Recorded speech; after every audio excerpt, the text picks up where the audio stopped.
Today we're going to listen to Shazza, because I can't pronounce his name, so we're going to call him Shazza, on the Asian dining etiquette, so let's give him a hand. Hello everyone. Alright, so I have a confession. I love food. I don't just eat to live, I live to eat. And I'd like to see a show of hands of people in the audience today about who joined me on this. Who are food lovers in the group? That's excellent. That's really good. Some people aren't raising their hands, but we'll convert you eventually. That's okay. And I think this is important because food is so good. Food is so important. We use food and eating to celebrate the best moments of our lives. We use food to build bonds with other people. And we use food to get insight into different cultures and people as well. But it's not just about what food we eat. It's also important to understand how we eat that food as well. With gusto, obviously. So, why are we talking about Asian food specifically today? Well, for one thing, I'm a little bit biased, but I think Asian food is fantastic. Another thing is, we're in Australia, obviously, so we have a great proximity to Southeast Asia. Great proximity to Southeast Asia, and that allows us to see a variety of different types of cuisine available to us. And being in Australia as well, based on the 2006 ABS statistics, we're at about 8% in terms of the Australian population that descended from Asian descent. And that's only growing. That's changing the cultural palette of our country. It changes the restaurants that we see on the street. It changes the food that we see in our markets. And I think this is quite interesting because not everyone in Australia obviously comes from an Asian background or grows up in an Asian household.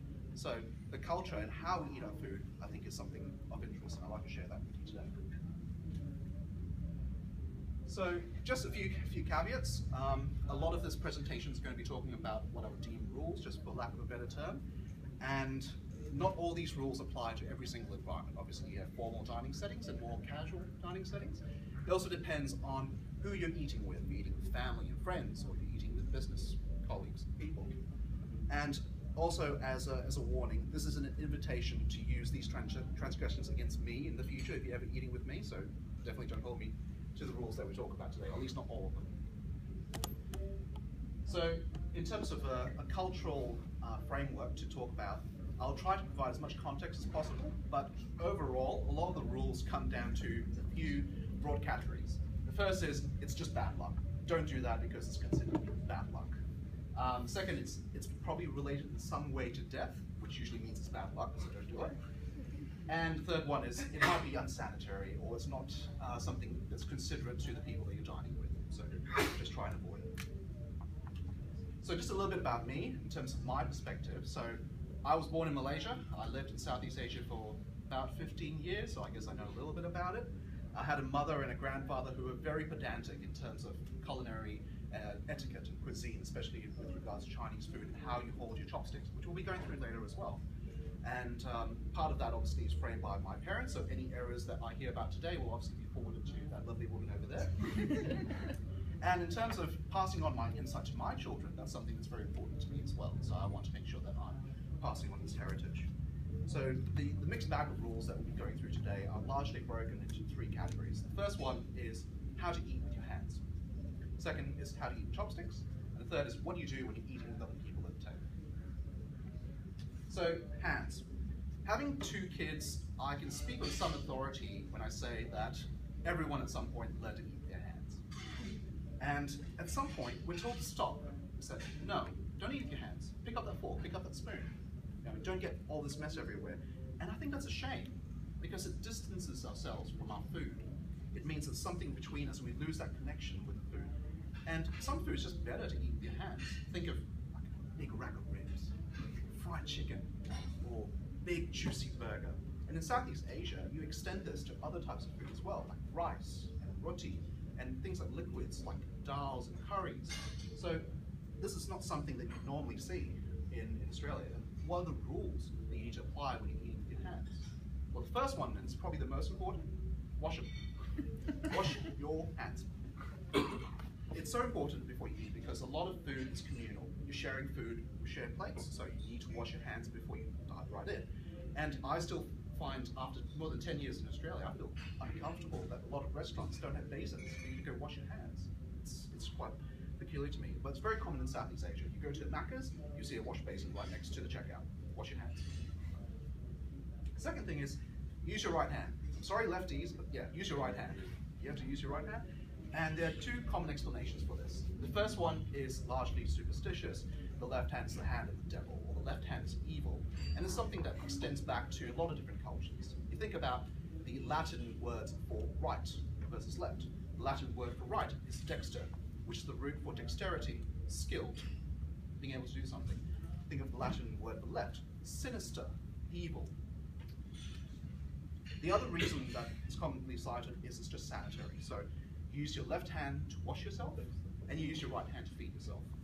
And I initially thought in my younger years that this was largely an Asian thing, but I've actually found that you see products like this, and obviously it means that this is a concern that other people share as well. And as an engineer, this appeals to me because there's a clear idea of separation of concerns. And last rule for hands is you need to try and keep it clean. You're going to get messy because you're digging into your food. It's inevitable, but try and keep it under control. First thing is, try and eat only with your thumb and the first 2 digits. Don't use all your fingers. Don't just dive into the rice and just shove it in your mouth, because that shows signs of being greedy. It's a sentiment of being greedy. Don't lick your fingers. Don't shove your fingers into your mouth. If you're eating with rice, use your thumb to push the rice into your mouth. Try to keep your hands clean. In terms of keeping your hands clean though, don't go overboard. Don't clean your hands after every mouthful. The worst thing you can do is if you're at a table, you get a napkin, you eat something, you wipe it. Eat something else, you wipe it. It's horrible. Wait till the end of the meal. If you want to lick your fingers, go for it. It's culturally acceptable, but wait till the end of the meal, then go and wash your hands. So that's for hands. Let's talk about chopsticks.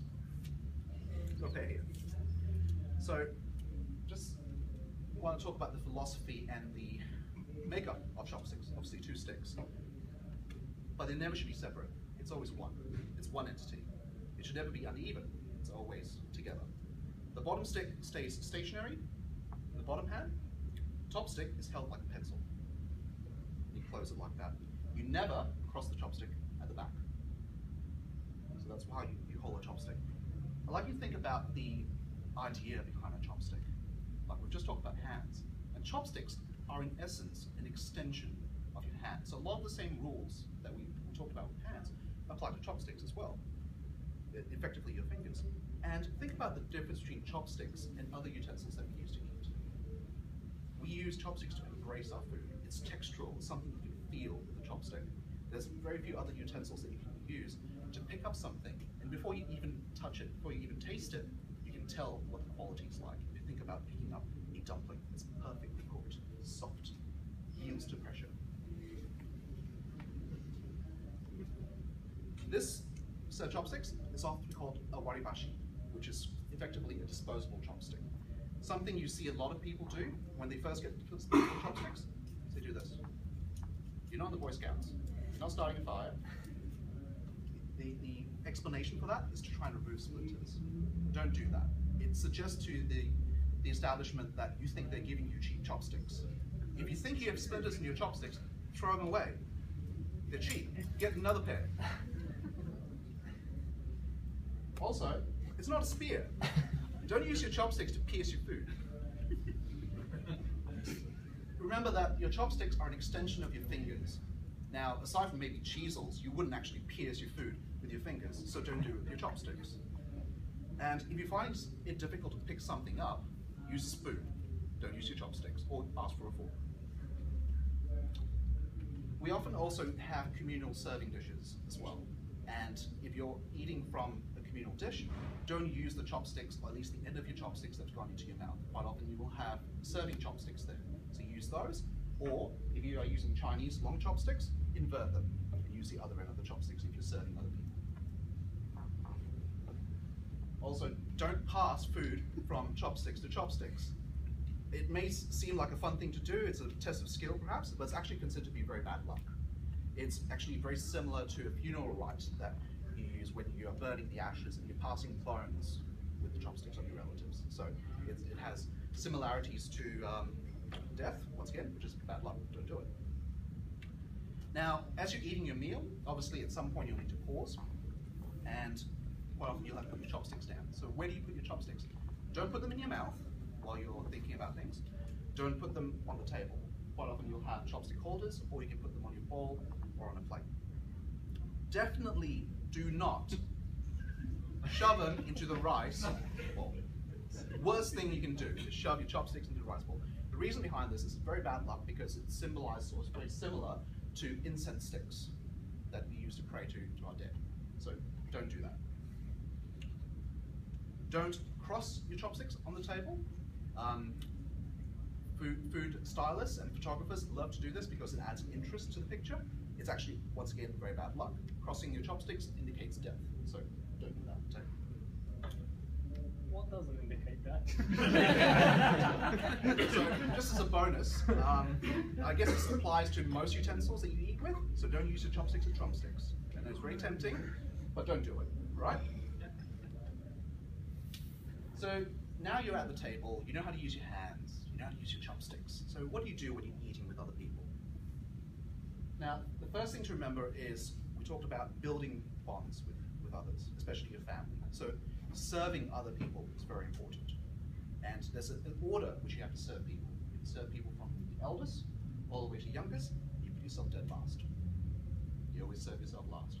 And you think that this would mean that you never get anything to eat, right? But it doesn't work out that way because everyone is serving each other. So we're serving each other, putting food on each other's plates. If you're eating a Chinese meal, quite often you'll be drinking tea. So the act of pouring tea has a lot of ceremony behind it as well. Quite often you won't be doing that. You'll probably be doing something with a smaller teapot, a little bit easier. So some general tips, next time you're pouring tea for someone, hold the lid of the teapot so it doesn't fall off. As you're pouring, seems like common sense. Also, if you're pouring for the entire table, don't fill up the cup as you go along. So if you're serving 4 people, don't just fill up 1 cup, then another cup, then another cup.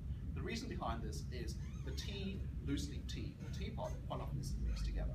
So if you pour one after another, the last cup that you have will be stronger than the first cup. So what you do is you pour a little bit into each one. You keep going around and you have an even pour. Also, if you're doing your job right, at some point you're probably going to run out of water in the teapot. To ask for more water, you take the lid of the teapot and you turn it sideways, flip it inside. And the waiter, if they know what they're doing, they'll come over and grab the teapot and get more water for you. If they don't, then you can call the waiter over and tell them to get water for your teapot. When you're being served tea, it's important to say thank you. So quite often it's enough to say verbally thank you very much, but quite often if you're having a conversation with someone, you don't want to interrupt the flow. So in order to still say thank you while you're having a conversation, you use your 2 fingers and you tap on the table. Now the history behind this comes from an emperor in China that wanted to travel in disguise, and they didn't want to see the citizens to understand that he was the emperor.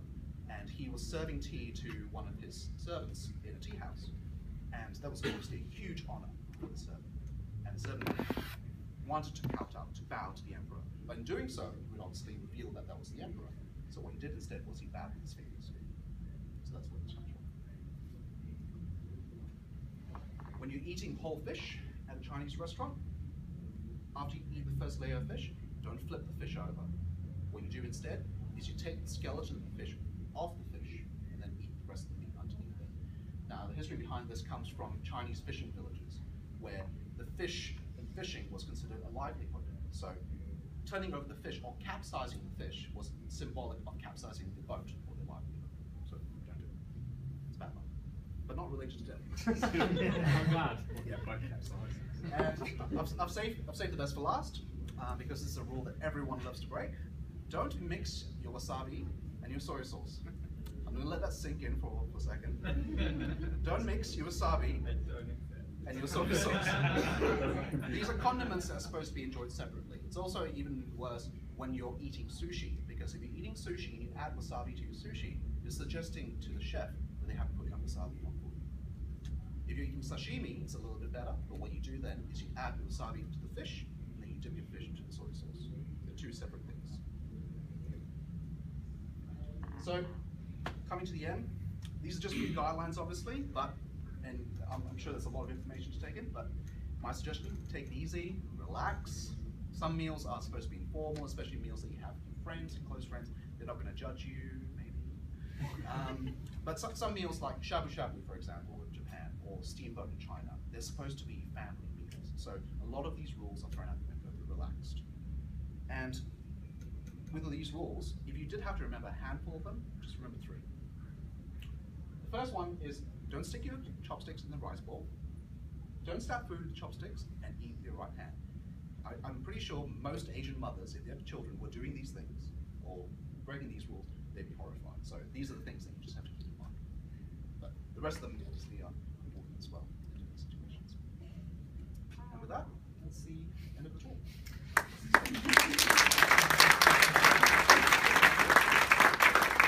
I'll take 5 questions. Yes, we'll take 5 questions. I was going to say, go for it. Yep. Sarah. If you're left-handed, can you use your left hand to use chopsticks? Yes. Thank you. It's when you're eating with your hands, you're not supposed to use your left hand. And if you think about etiquette, a lot of it is externally focused. You're doing these things because you're trying to make other people feel comfortable, not yourself. So they're not going to necessarily know or ask the question, are you left-handed or right-handed? So if they see you eating with your left hand, especially in a communal bowl, they'll feel uncomfortable. So eat with your right hand if you're just digging into the rocks. Okay. What about slurping from the noodle bowl? Is that I've heard that's different in different cultures and names. Yeah. When I was doing the research for this talk, there were obviously a lot of things that I couldn't fit into an 18-minute presentation. Slurping is one of them. I think in Japan it's considered polite because you're saying, I'm enjoying this meal. So that's fine. But, you said when eating with your fingers, don't put them in your mouth. When eating with chopsticks, the chopsticks are fine to go in the mouth, is that correct? no, ideally you should try and minimize the amount of mouth contact to your chopsticks, if at all possible. Especially when you're in an informal setting. So I'll give you an anecdote. I had a friend whose aunt loved to lick her chopsticks after eating, and because it was a family environment, she would put her chopsticks back in the communal dish. So it's like double dipping. So try not to leave in your mouth. If you wanted to take it further, there are also other rules, as it were, around dripping from chopsticks. So if you're eating something that's wet, then try not to let it drip off the chopstick because that's unseemly as well. Does the wasabi soy sauce thing extend to Australian bastardized sushi that's in a roll and mostly meat-based? To me, if it's a roll that's meat-based, I wouldn't be putting sushi soy sauce on it anyway. But They do it in Singapore as well.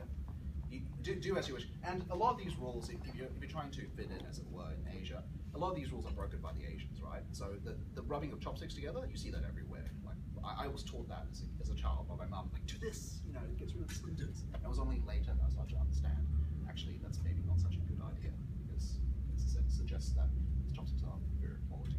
But in terms of what you want to do with your food, do whatever you want. Like I eat peanut butter, Nutella, and bananas, right, on toast. So some people would look at that and go, ugh, but I enjoy it. So if you like it, go for it.